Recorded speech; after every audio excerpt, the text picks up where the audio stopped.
Welcome to our Fun Facts Fiesta, where curiosity meets entertainment. I'm delighted to have you join us on this exciting adventure of discovering fascinating and mind-boggling facts. Lightning can heat the air around it to temperatures of up to 30,000 degrees Celsius, which is hotter than the surface of the sun. Tornadoes can occur anywhere in the world, but they are most common in the United States. Hurricanes are known as typhoons in the western Pacific Ocean and as cyclones in the Indian Ocean. The hottest temperature ever recorded on Earth was 134 degrees Fahrenheit, 56.7 degrees Celsius, in Death Valley, California, in 1913.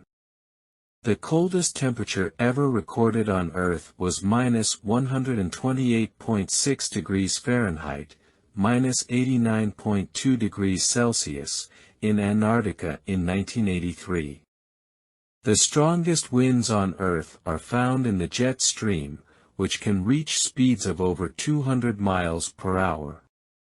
The sound of thunder is caused by the rapid heating and cooling of the air around the lightning bolt. Raindrops can fall at speeds of up to 22 miles per hour. A rainbow is caused by the reflection, refraction, and dispersion of light in water droplets in the atmosphere. The study of weather is called meteorology, and people who study weather are called meteorologists. If you enjoyed this video and want to see more content like this, make sure to subscribe to our channel and hit the notification bell so you won't miss any future updates.